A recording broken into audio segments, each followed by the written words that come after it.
Today's podcast is sponsored by Audible.com. Get a free audiobook download and 30-day free trial at audibletrial.com/doctrine. Over 180,000 titles to choose from for your iPhone, Android, Kindle, or MP3 player.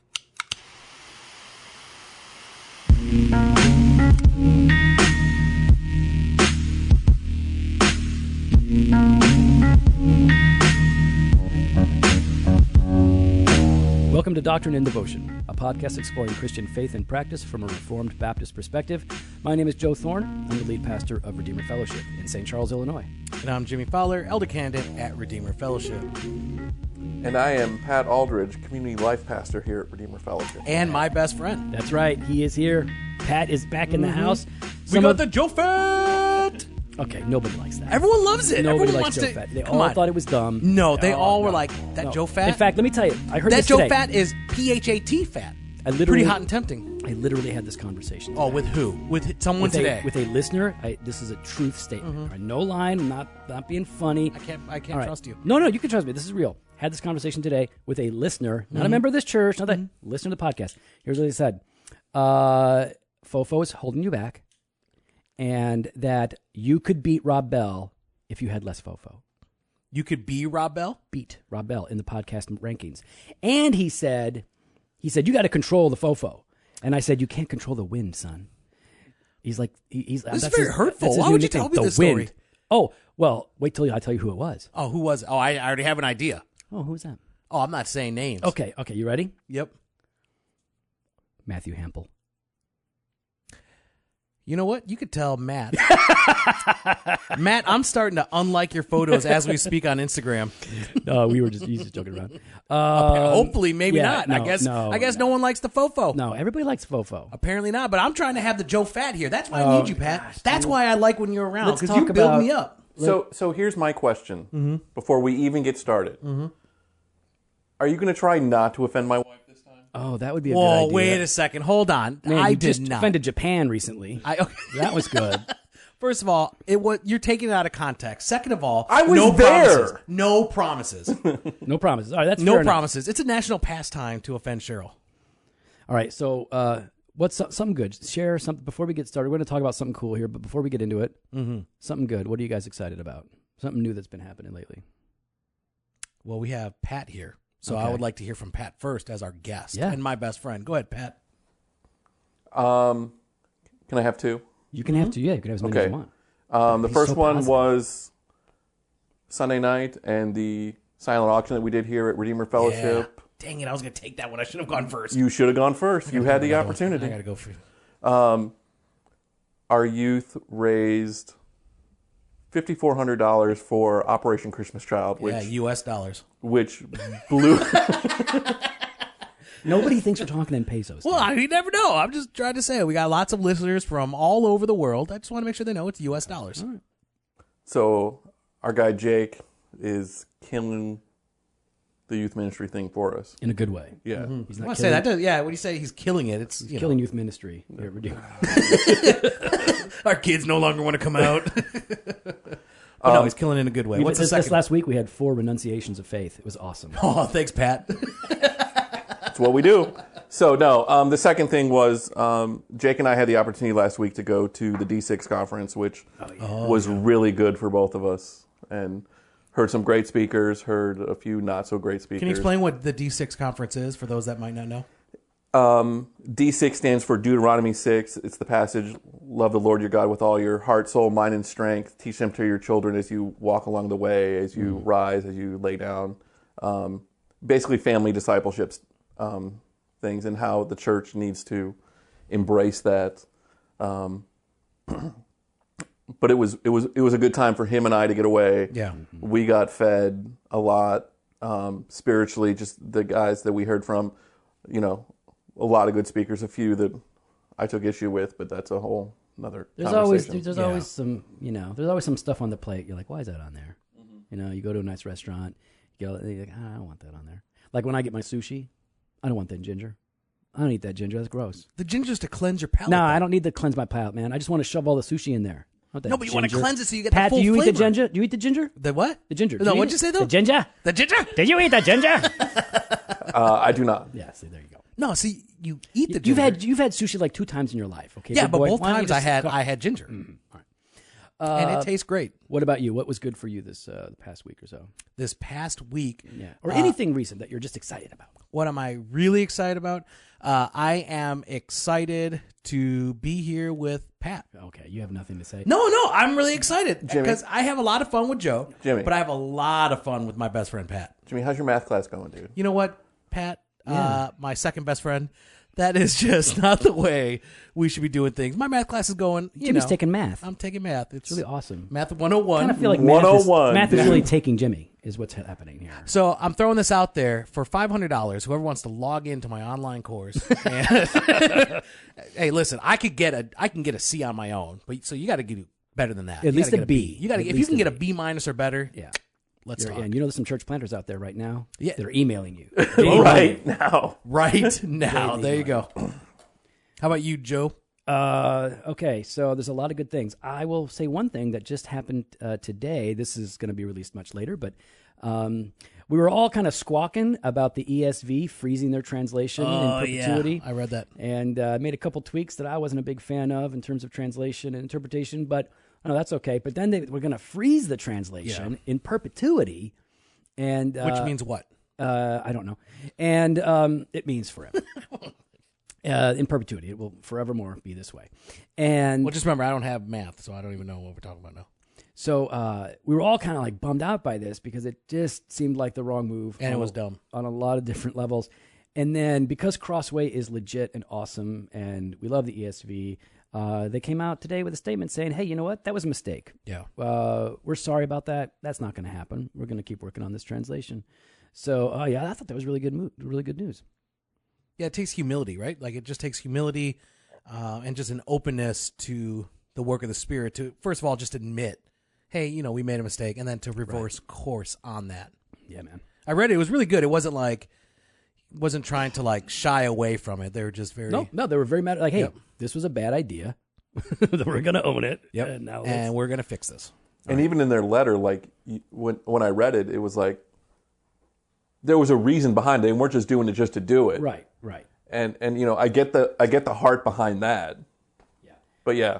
I don't for a minute question the motives of the guys at Crossway. I think they're great. It's funny because none of us have mentioned this article today to each other, but we all read it. Cool. Well, we didn't have a chance. We all just got together. Well, I guess you guys might have had the chance. You had the... No, we didn't. No, really you sit guys there had today. you guys had pastoral development. We had separate See, schedules and then lots of meetings, lots and lots of meetings today. So now it's we just had an elders meeting. It was a good one. It was a long one, and now we're going to hang out and we're going to talk about children's ministry. Bam. Yeah, People have been asking. They want the Pat attack back. They're asking They for want Pat. attack back. And he's here. A couple of you said don't ever have him back on, but that's not cool. Don't say that. That's not nice. That's not But true. but Pat. most of you, it's like about 10. But It was no one. but most of you said we want more Pat. So basically half your listeners then. Aw, Dang, Pat, dude, you're supposed to be the nice come one. on. You're not supposed to be. Wow. The fangs come out. So we're going to talk about children's ministry. Too and- soon. Wait, wow. Why would you Why say is it too soon? Listen, don't. Pat's going to try and make jokes.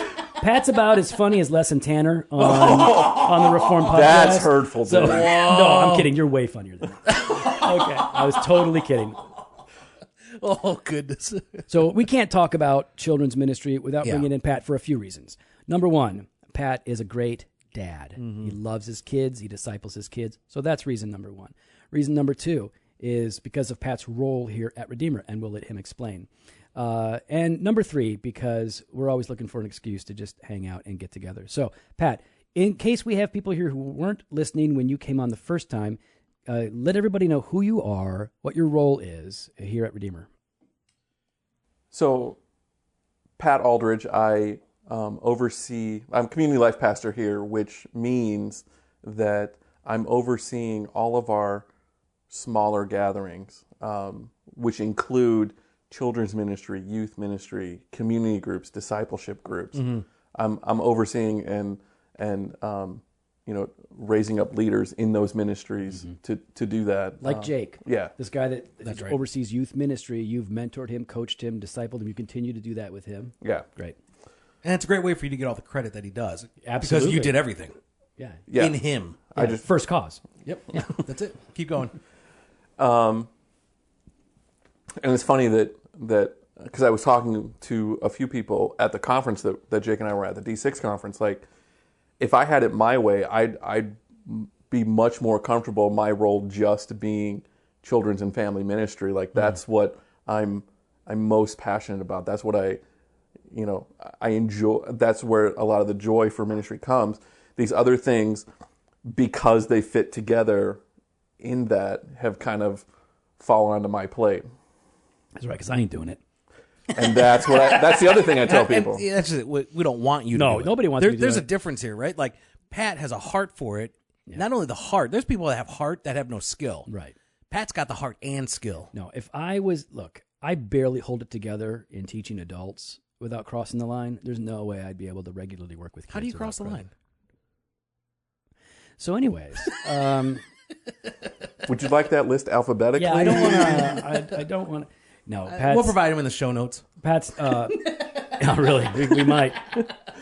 Pat does a great job here, and he's been with us for years. And Pat was, one of the men that I planted, or that we planted together with another couple, the very first church plant, and he's been with us from the beginning here of Redeemer Fellowship, of course, and so we're blessed to have him. So Pat, we're going to talk about children's ministry. We'll see where this goes. We really haven't prepared, but why don't you, maybe you could start with Deuteronomy 6 and just explain to us the importance of ministry to children.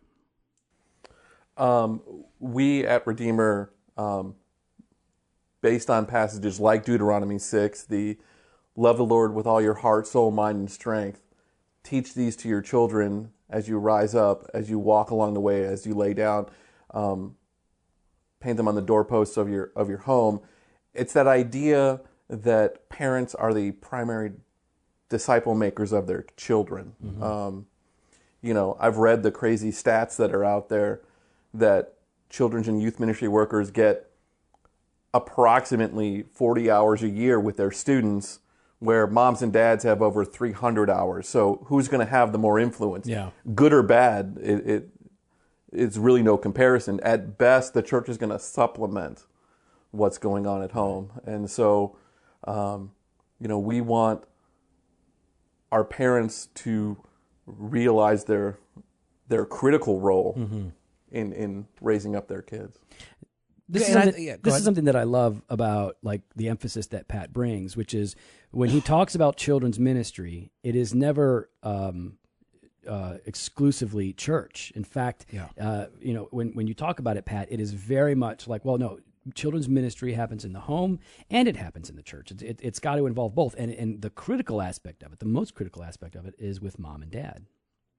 Yeah, I mean, I've been in churches in the past where it was almost this expectation that the youth leader or the children's ministry leader was raising their children up spiritually. And so if little Johnny wasn't walking faithfully with the Lord, the parents are like, what the heck? Why aren't you doing it? Yeah. What's going on? What's going on with our youth program?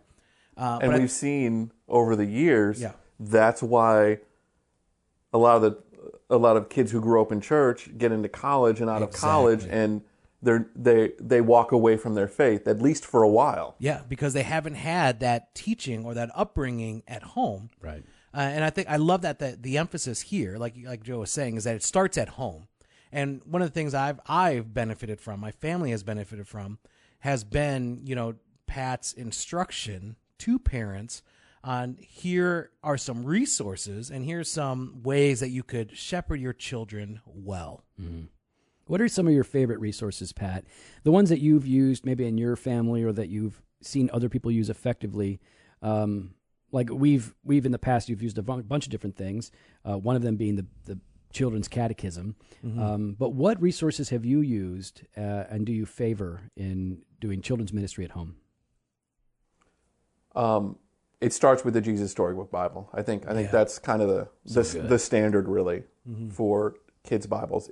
Because it connects redemptive history. It all points to Jesus. And, we've used the New City Catechism at home. We've done, we've read different Psalms and Proverbs at different times and kind of walked through that as a family. What else have we used? I think you introduced me to something by Star Mead. Do you remember that? I think that was her name. Mm-hmm. I remember. Teaching Hearts, Training Minds, or Yeah, something that's like right. that. That's right. Is that the Westminster? Yeah. Yeah, cool. Yeah. All right. Bruce Ware has a good book out for teens, walking them through theological questions. Like the eternal subordination of the Son to the Father? No way where. Oh! I had to do it. Don't you wish that at least somebody had perfect theology that we could learn from? We do. His name was Jesus. And, I love that juke. go ahead and listen to him. Yeah, But we have cool. something better. We have Pat. So what about you, Jim? I don't mean If that you as a- like, because your kids are little. Yeah. Like your oldest is 5 or 6. Yeah. 5. So what have you used effectively in your home? It's actually been the Jesus Storybook Bible. So good. That Pat recommended and really kind of not push, but you really spoke of the merits of it. And so our kids, they ask for it. They want to, I oftentimes will see, Cohen with that just on the side on his own in the afternoon, just kind of looking through it. And Ariana will bring it to me and ask, hey, story, and so we'll talk about it. We've used that. We've also been using at our CG, because we have a family devotional time. CG. Community group. At our community group, we have a family devotional time, and so we've done the Jesus Storybook Bible, but we've also done those children's books by R.C. Sproul. Yeah, those are good.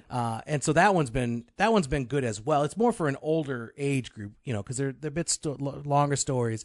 But what I like about it is at the end of each story, there is like notes for the parent. Here's some things to hit up.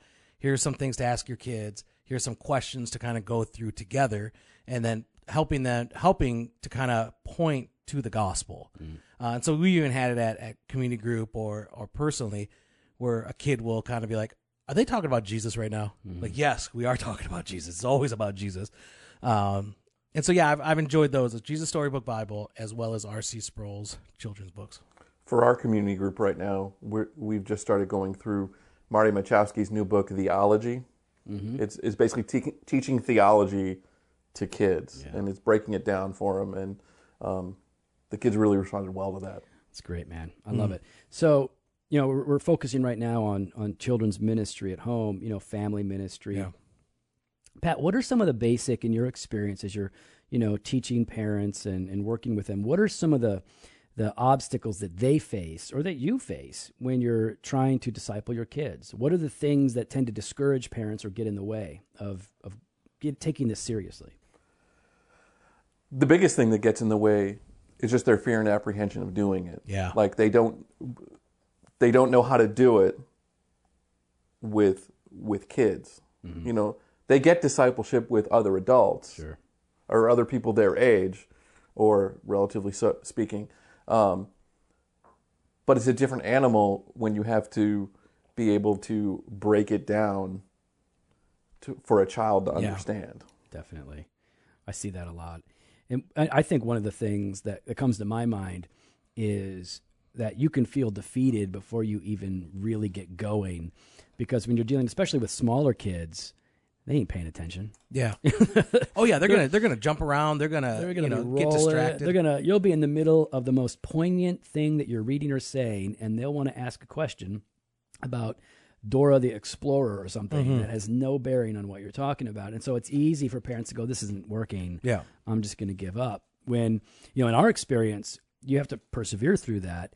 And that, it's okay. They're kids. They're going to roll around. They're going to play. They're going to be distracted. Just like when you pray to the Lord. Don't pretend like you don't lose your track of mind and start thinking about other things when you're talking to the Lord. And yet He bears with you.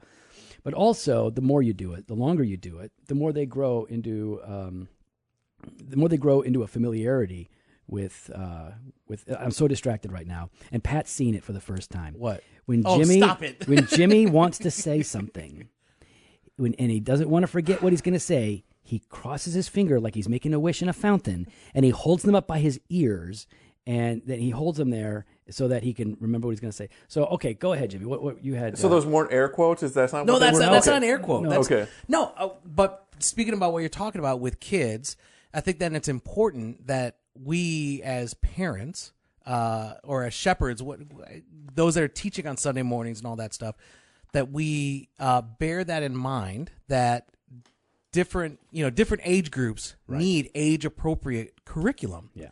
And I'm thinking of like in Hebrews, even the writers are talking about when you were a child, I gave you milk. Yeah. When you were young in your faith, I gave you milk. But as you grow, then I start giving you those meat and potatoes. Too many times I think we want to give our kids meat and potatoes when what they need is the basics, and just keep nailing that over and over until they've got that and they can now move into something else. Yeah, part of discipleship is repetition. To have your kids say, "Oh, I've heard this one before," isn't necessarily a bad thing. Exactly. That's good. I agree. So, a lot of what we're talking about here is, discipling your kids, and there's different ways to go about this, right? Would you agree, Pat? Is there one way that's the best way for all families to use in training up their kids in the way that they're supposed to go? And if you're not doing it, you're a sinner? No, there's not a best way. Yes, you are sinning against your kids if you're not leading them towards the Lord on a regular and consistent basis. Having an intentional plan. Right. But yeah, we have to mix it up. We have to do different things at different times. Especially with your kids. Yeah. Oh, come on. What is that? I bet. Come on now. Yeah, Dude, come they're on, 12 and they still can't sit still for 10 minutes. Oh, no, they're 12, and one of them's Tommy. Okay? Yeah. Now, listen, Tommy, if you're Okay, listening. hey, no, come on now, If you're stop. listening, Tommy. Tommy's the I man. I love you. And you're awesome. But you are like my sons, and you get distracted easy. And you're thinking about games and all that kind of stuff. So like my kids, variety is not just the spice of life, it's the necessary ingredient that you need in order to make progress. Did you Spice of seriously what? just say spice of wife? I did say it came out spice of wife. Okay, I just but wanna here's make the sure I thing. heard that Here's the right. thing. I am the spice of my wife. What's up? Okay, yeah. I'm not even Yeah, going. I'm that's out. right. I'm out. That's right. Yeah, you guys I'm out. tap out because I'm the spice. Call me Spice. I noticed I have this conversation, and I'm coaching a guy right now, and we were just talking about this. And, he's doing family worship, so formal family worship or family devotions, which just means that you bring your family together or your household together for a specific period of time. And typically you read the word, you pray, maybe you sing a song, something like that. It's Get the very, tambourine out. It's very, no tambourine. It's very, very simple. But he's been getting some expectations from some of the Reformed guys who are suggesting that it really needs to be a long, serious, sober thing. Oh, my goodness. That it needs to be lengthy, and it needs to have some formal structure to it that's more like a church service. And Thou, Father, art good, and you bless us all abundantly with blessings.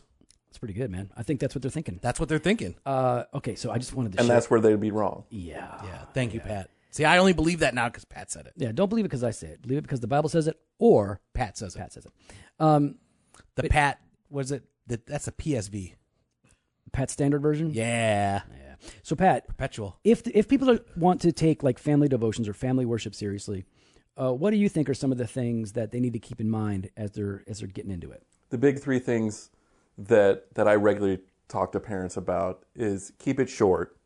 It doesn't have to be more than 10 minutes. When your kids are under 3, you're going to be lucky to get to 10 minutes. Keep it scriptural and keep it fun. Keep it fun for them. If your kids are into drawing, let them draw the story you just told them as you're talking about it and asking them questions. Yeah. Read it, have questions, but let them kind of experience it their way. It's going to be much more memorable for them that way. Yeah, absolutely. And I like that you even mentioned a time slot. Aim for 10 minutes. Here's just for all you TRs, you truly Reformed guys, which just means you think you're more Reformed than everybody else, but usually means you're not and you don't really know what you're talking about.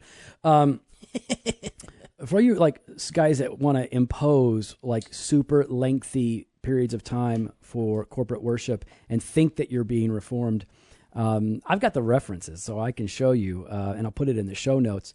But one of the Puritans in arguing for family worship gave us a time frame. Actually, gave us the amount of time that ought to be spent in family worship. And who is that? Puritans. I think it was either Thomas Watson or Samuel Lee. Okay, well, we don't prepare, so you're going to have Yeah, that. no, we'll have that in I'll- the show notes. yeah, but like I said. what did they say? So Puritans, not just like, magisterial reformers. We're talking Puritans. Yeah. Okay. Family worship. Now, they would do it twice a day. They would do it in the morning and in the evening typically. Okay. Okay. Again, different pace of life, different schedule, different culture, but fine, cool. Morning and evening. Mm-hmm. Most UTRs aren't doing that. Okay, but how long is family worship? Guess. What do they say? You guess. I'm going to 'Cause guess. you can guess low because Yeah, I'm going to say 15 minutes. you already know, don't you, Pat? I'm sticking with my 10 minutes. I think they said about 15 minutes, yeah. Bam! Bada bam! And again, this is not for children. This is for the household. So it's everybody, not Yeah. just, yeah. So the point is that family worship can be awesome. Yeah. It's not the only way to do it. What has to be done is we have to be investing in our family with the word and with prayer.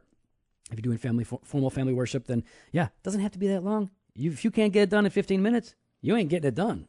Yeah, It's that it's simple. too much. I think that kids are just, especially for our younger ones, it's just not going Yeah, to. you got to be sensitive. And then it's going to be something that they're not looking forward to, right? Like I think that's some of the things, like even like our children's ministry here, and I know we're going to talk about that after the break.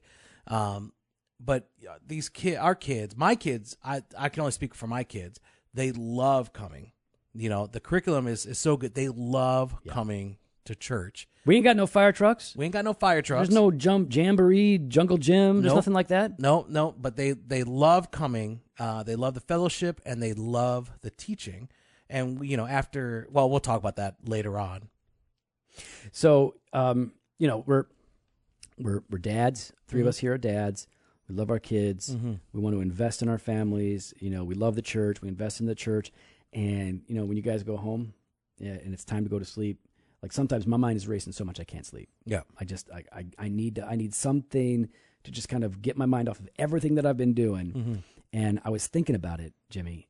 One of the great ways to kind of pull your mind out of the mess that is life, Yep. right? And move it into a particular Yeah. focused direction to help Perfect. us could be audiobooks. I believe so. And you know what? Audible.com is the place to go. That's right. For the listeners of Doctrine and Devotion, Audible is offering a free audiobook download with a free 30-day trial to check out their service. And we're continuing to recommend Institutes of the Christian Religion by John Calvin. Listen, it's 67 hours. Some of you guys have been complaining. It's 67 hours. You've got a lot of time. You could listen while you're working out. You can listen while you're driving. You can listen while you are working. I do that often. Going at to sleep. You Well, want no, to? why Yeah, do you because want- sometimes Osmosis? No, man. While you're going to sleep, you set it for like 15, 20 minutes, and you listen to it, and then you nod off, and then you come back there in you the go. morning. Boom, back it up a Bam, little bit, there and you ready to go. So there you go. So Who complains about a free book that's too long? well, some 67 people, hours of awesomeness? Yeah, 67 hours. I bet you Awesome. nerds loved Lord of the Rings. You ain't complaining about how long those movies are. No, we don't. Pat and I, we love those movies. We get the extended versions. All right. I But- actually have both, Yeah. and I have the books on CD There you or go. on audio. On audio, okay. From audible.com. To download your free audiobook today, go to audibletrial.com/doctrine and go ahead and grab Institutes of the Christian Religion. Pat, back to it. Children's ministry should begin in the home. It should really be the foundation of children's ministry. But the church is called to make disciples of all believers, and that includes people of all ages. It includes children. If your church is not investing in children, you're not doing what Christ has called the church to do. You can't go like, well, the discipleship of children is just exists in the realm of the parents. You're ignoring, I believe, the call of Christ to make disciples. So we equip parents to do the primary work, but then we come alongside. What do we do at Redeemer? A lot of people want to know, what curriculum we use, what's the format, how does it all work on a. So let's start off with how it looks on a Sunday morning at Redeemer. We start out, and we have a check-in system. We use KidCheck. Now, what is that? It's a name tag. It's a security way to check in our kids, so that not only do we have an attendance record, but there are safety features built into that, so that somebody who's not authorized to pick up their kid at the end of service doesn't do that. And we've really been happy with with KidCheck. I mean, there are other systems out there. This is the one we use. It's actually the one we recommend. It's for protection. It's for the protection of the kids, and like you said, the attendance aspect. For the security of the kids, Yeah. and for the peace of mind of the parents. Yeah, they like. And I blogged on this before. Like, I hate the fact that we have to have something like this. Yeah. But it's the world we live in. So. That's it. And what about the people that are working with the kids? So like the parents come in to church on Sunday morning, they register their kids like a firearm. They register their kids. They get a little sticker. Now these kids are going to be going to classes eventually with volunteers. How do we vet those volunteers? Yeah, good question. And how do we train them? All of our volunteers who are teaching have to be members. And that's just that they are in line with and not going to teach anything against what we've laid out at the church. Helpers, because we always want to have 2 adults in the room at all times. Helpers can be non-members, regular attenders, and they're there an extra measure of security, an extra set of eyes going on while the teacher's teaching. And most of those people who start out in the helper position, a lot of them have moved up into teacher positions as they become available. So it's really cool to kind of watch them. And we train them. We bring them in. Everybody goes through a background check. Again, every few years they go through a background check. Yeah, we it's do not it just about once. We do it about every 3 to 5 years just to stay current on it. So every new person that comes in, they have to sign a thing saying you can do a background check on me, and we check. We take a lot of personal information from them, and we run them through that background check. Okay, Pat. So people come in to church. They're greeted by the hospitality team there in the foyer. If they've got kids, they're saying, "Oh, if you want your kids to participate, come down here, check them in." But they keep their kids with them right then, right? Depending on the age of the kid. So I'm just going to walk through the classes that we have right now. Please do. We have our infants class, which is basically newborn through the time when that child can walk on their own and be semi-stable. And the workers that are in there, a lot of people have mixed feelings about that, like, oh, it's just babysitting. Well, we train them, we encourage them to be praying for those kids by name, to be reminding those kids, hey, Jesus loves you, and God is big, and there's toys and songs and stuff that they do, even just music in the background that's running that the kids are hearing it. From that class, they go up to the walkers class. That's from whenever they start walking to about 2 years of age. There's a simple lesson in there, maybe 5 minutes. We use the Desiring God, the toddler curriculum in there. It's 12 lessons. We spend a month on each lesson. Cool. And because we have people rotating through there, even if the kid is here every day that month, they're hearing it 4 different ways. Up to the toddlers class. So that's 2 through 4 for the walkers, right? Roughly. No. Walk from whenever they start walking to 2. Walking to 2. Got it. Then we have our toddlers class from 2 to 4. And so all those 3 classes right there, they're out of service. They are taken care of throughout the entire service. So the parents drop those kids off Right. with the teachers before they go in for Sunday morning. And the toddlers class is still using that toddlers curriculum from Children Desiring God. And it's just a more lengthy conversation with those kids because they can sit at the table and they're coloring and they're having snack while the teacher's teaching the lesson.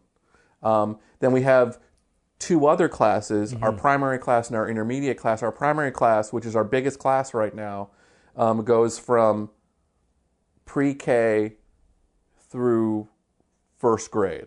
Gotcha. So it's a kind of a wide group of kids that we have in there. We're actually using the Jesus Storybook Bible curriculum in there. We just recently went back to it because what I did introduce there was a little bit more than the kids could handle. And so we're going back to the children or the Jesus Storybook Bible. And so those kids start out in the service with their parents. And we do that intentionally because most things, when you're learning, most things are caught rather than taught. Yeah. We want moms and dads to teach their kids how to worship. We want moms and dads to sit with their kids and let them experience the musical aspects of worship and communion, so that they can be teaching their kids why these things are important. So this is 4 years old and up, Yeah. right? That stay with the parents until their classes. Right. And so right as the announcements are ending and the sermon is about to start, there's an announcement made that if you want your child 4 years old through 5th grade, if you want them to participate in Journey Kids, they can be dismissed now, and their teachers and helpers will lead them to their classes in the back. So those kids leave. So we have the primary class, which is pre-K through 1st grade, and then we have a 2nd grade through 5th grade class that is using Marty Machowski's The Gospel Story Bible curriculum. And what we like about the Jesus Storybook Bible curriculum, what I like about the Gospel Story Bible, is the fact that with the Jesus Storybook Bible, we have 52 or 42 lessons. Mm-hmm. So yes, those kids are going to hear those same stories over and over, but for a couple years. Yeah. You're going to get up into the 2nd through 5th grade class. Now I have 3 years to walk them through the Gospel Story Bible curriculum. They're going to get it once, maybe 1.5 times, depending on how long they're there. And both of those things are redemptive history from Genesis to Revelation. Mm-hmm. So now, so for those older kids, right, that are that don't, or they start off in the service, what goes on? What do we encourage these parents to be doing with their kids in the service before they're heading off to class? We're teaching by letting them observe mm-hmm. what worship is about, and we're walking them through. We're teaching them the songs that we sing. Yeah. We're teaching them the rhythms that we go through in order and to display what corporate worship is about. Yeah, that's good. That's good. Oh, I got a question, if that's okay. I don't know if you got another one. Okay. Mm-hmm. So now we've talked about what to do during the week, as far as family devotions. We've talked about the Sunday morning. What are your suggestions for after the service when we're having lunch or later on that day? How do we help nail down what was learned at church? We ask questions. Okay. And we ask questions that can't be answered by either a yes or a no. Yeah. The open-ended questions. Yeah. You want them to talk about what they learned, mm-hmm. and you want to help them. You want to hear what their memory verse was. Yeah. And for the ones that are in the service, I know you and Jake put together, and you got the idea from another church out there, but you guys put together a sermon note sheet for youth. Yeah. That asks specific questions. We'll put that in the show notes so you can see it. But it's really helpful. Hey, what was your favorite song today that was sung? Yeah. Or what was the main passage that was preached on? And it's got very specific questions that are guided but very open, and I think that's really helpful as well. Well, kind of as we're looking throughout the week, right? So we got parents discipling their kids throughout the week. We've got Sunday morning with the local church assembled. What about community groups? I mean, when most of the church plants out there these days, they start with community groups and then go to corporate worship. Or if they start corporate worship, the very next thing that they produce are community groups. They generally aren't doing Sunday school for all ages. They might have teaching for kids during the teaching hour or during worship, but community groups play a central role in the life of our church. And one of the most common issues that are complex that community groups have to deal with is kids. What do we do with the kids? Obviously, if they're old enough, they can sit and have the conversation and all of that. But what do you do with little kids in a CG? That what are your recommendations, Pat? that community groups can do with kids. A lot of them just don't know. Like, I don't know what to do. This is crazy. The kids are all over the place, and it's just bizarre. What are your recommendations? First, like my community group does, like Jimmy's does, and like I'm recommending to a lot of our community groups, is have some instruction time for them.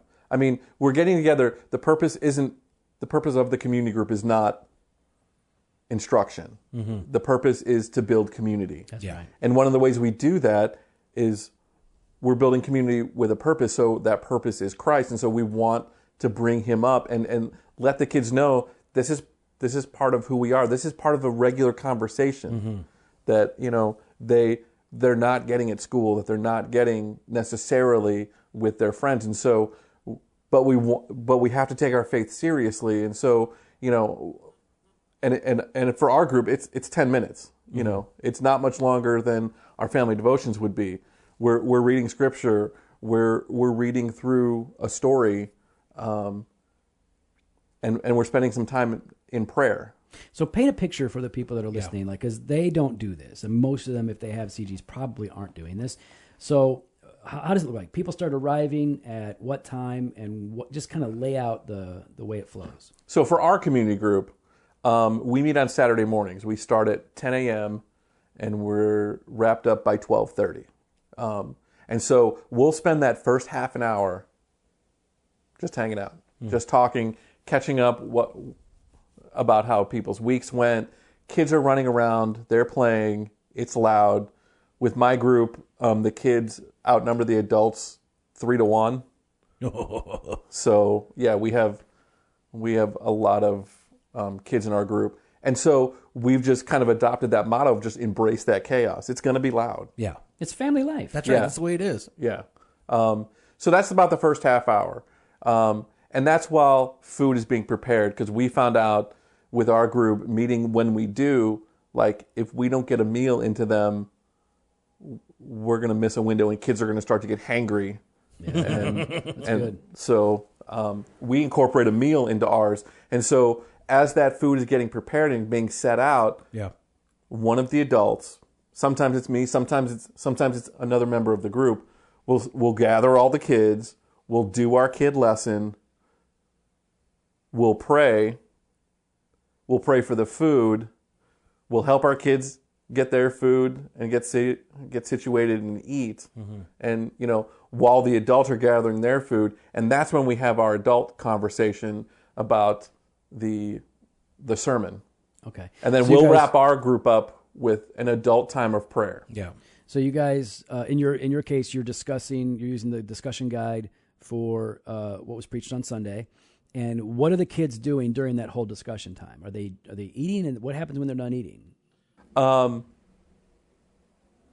Regularly, they're coming in, showing us plates that are, you know, half full of food. So we have to tell them, no, go back and finish your lunch.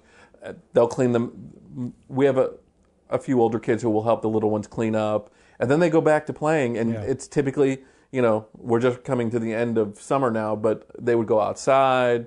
The house that we meet at isn't my house, but we're meeting at somebody else's house.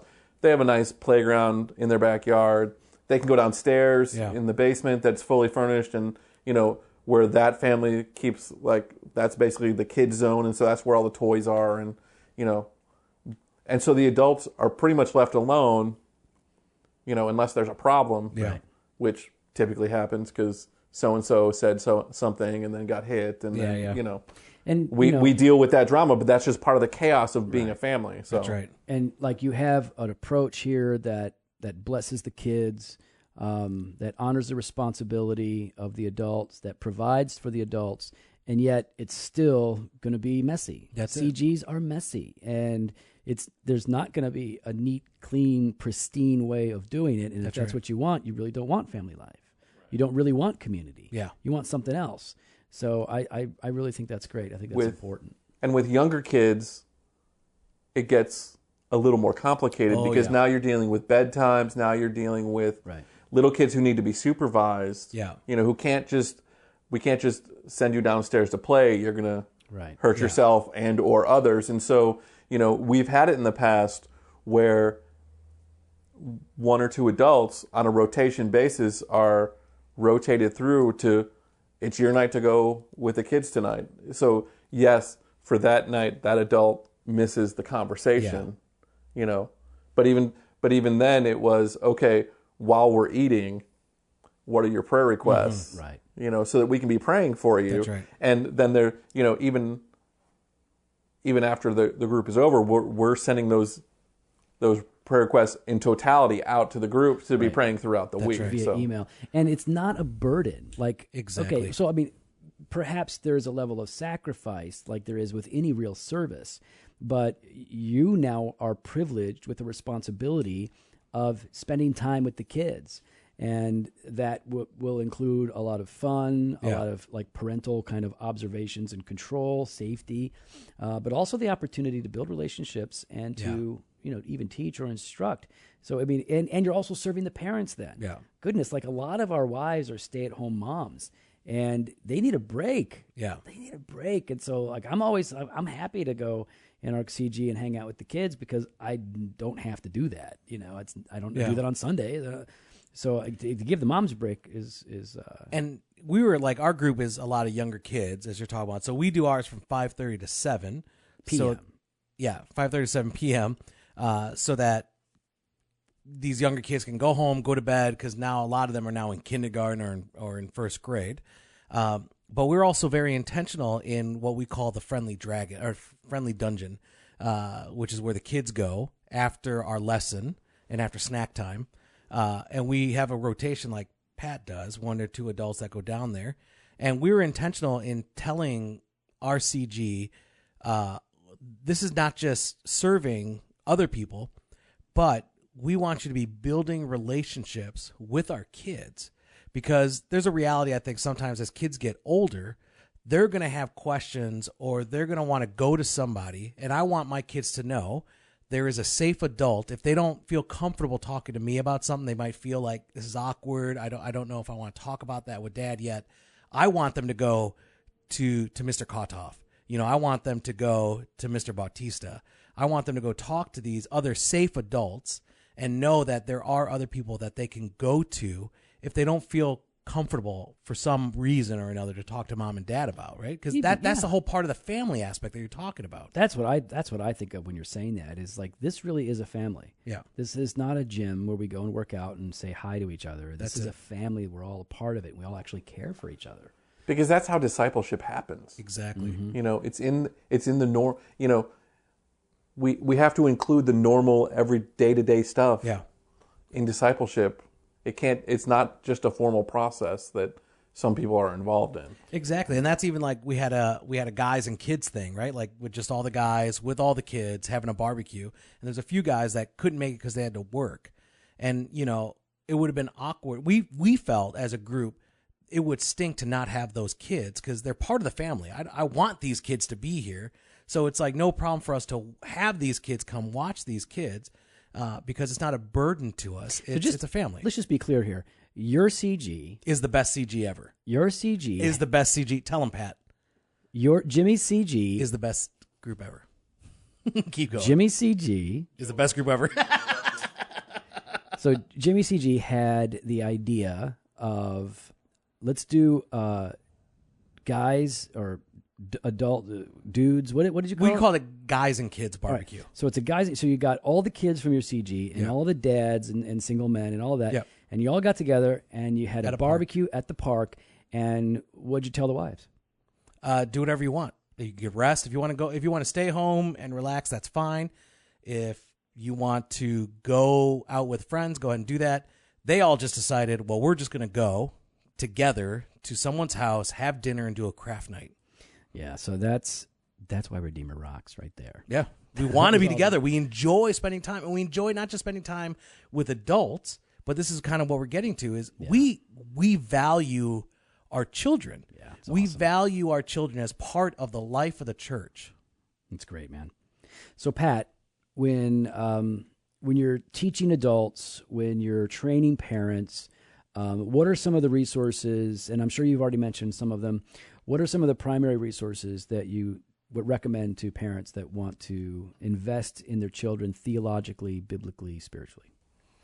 One of the books we end up recommending often or I recommend often, is Ted Tripp, Shepherding a Yeah. Child's Heart. Yeah, It's a great book. That's a big one. And I'm always reading new stuff. Like I just read Relentless Parenting. That's a great book, especially with teenagers that you have to be relentless in making a heart connection with your kids. Yeah. Especially as they're teenagers and they're kind of coming into their own. Sometimes drifting away. Right. And that's their kind of knee-jerk reaction. And so if you have that heart connection, if you're focused on their heart and not their behavior, then those are the two big ones right now. I have a whole list on my blog. And we'll link to that, please. Yeah, we're going to link to that. I would also suggest memory verses. There's a memory verse pack by Children's Desiring God. Some people have asked for that What's link. it called? It's a memory verse. Was it Kingdom Builders or something Well, like what's that? the ministry? Children's Desiring God. No, Children. I don't think it's called One. Children's Desiring God. Children is the plural. Hey, you know what, Of guys? child. Yeah. Hey, guys, Child Children's and children. Desiring God. All right. And they're called fighter verses. Fighter That's what they're verses. called. Yeah, that's the one. Hey, you know what, guys? I don't. I'm helping appreciate you out, dude. Well, you guys are making me look stupid. No, I think, Jim, you're No, doing a you're fine doing job fine on your own. All right, you're my third best friend, Pat. Sweet. So, anyways, I find those helpful. I know some people have asked. We've talked about that before for links to that. So we'll go ahead and put that in the show notes. Yeah, really, really good stuff. We mentioned some catechisms. There's the Children's Catechism. Yeah. Tom Askell edited one and put a great one together. It's even got songs and memory verses in there. Really good stuff. But I think we would all agree, if you've got little ones, get that Jesus Storybook Bible Yes. and enjoy it. You'll be blessed by it. My wife and I took our kids through it when we first got it, and we got to the end of it. My wife went, I learned more by reading that book than I did in the Old Testament and New Testament classes in Bible college. Mm-hmm. No, It it's was great, man. that good. So, definitely check that out. I've literally cried. Dude, you cry all the time. I know, but I've literally cried. Yeah, you literally cry all the time. Okay, not all the time. We call you Weeping Willow. No one calls. Yeah, me. we Pat, do people absolutely call call me that? Pat. That's your face. See? Thank you, Pat. All right, I've literally cried at the Am end. I your 'cause fifth best friend now? No, fourth. No, yeah, because it's so powerful. It is. It's so powerful, and it hits you. Like It's never cheesy. That's I it. mean, so many storybook Bibles are offensive. They're Yeah. so gross. This is just good biblical theology Yes. that shows you the story of redemption, pointing to Christ all the way through. The art is really interesting. Yep. Really, really good stuff. It's love great. Special thanks to Justin Bond of J Bond Media. We like that guy. Yeah, our audio and visual wizard. We would not sound as good as we do without J Bond. So if you have any audio or visual needs, please hit up Justin of jbondmedia.com. Joe, how could people support us and support the podcast? You can send cash No. to No. checks, No. money order, No. credit card number, No. PayPal. PayPal. All That's right, the good. only way. Bitcoin. Bitcoin. If- We'll take all Bitcoins. if you want to support the podcast and help us to do this and to do more, check out our Amazon links on our website, doctrineanddevotion.com. If you click through any of those Amazon links, and there's one at the way top of the website, if you click through that and order anything, we get a little bit of that. Doesn't charge you any extra, but we get a little small percentage of that, and that can help us to pay for hosting and website and all of that. So that's one way. But honestly, we would just love for you to be a real part of the D&D community. So hit us up on Twitter or Instagram. That's at Doc and Devo. You can go to our Facebook page /Doctrine and Devotion. And we love hearing from you. You guys send us all kinds of messages all the time, every day. And so if you want to send us a direct message or an email, you can go to our website and click the Contact Us page and fill out the form, send it to us. We read every single one, and as God allows us to, we respond. They are increasing rapidly, and so It's hard for us to keep up with it. we are reading them, and we really, really do appreciate them. You can also head over to iTunes and leave us an honest 5-star review or whatever podcast feeder you are using, and tell a friend. If this has been beneficial to you and it's been encouraging and it's something worthwhile, please share it. Fresh Pod every Monday and Thursday. Pat's got something to say. Well, yeah, I left my Amazon and it's still not up, dude. You left your Amazon? Or Where'd you I leave your left- I Amazon? left- I Where'd you left- leave your Amazon at? You left his Amazon. I left the iTunes thing. I didn't show Because you up. did it wrong. You did it You wrong, definitely Pat. did it wrong. So we want to thank Pat for coming on out. We all know that you love him. We love him. We enjoy having him around. We love spending time with him. So thanks, Pat, for making the Joe Fat possible. Yeah, man. And you can use us later. Yeah, thanks, dude. We'll see you guys later.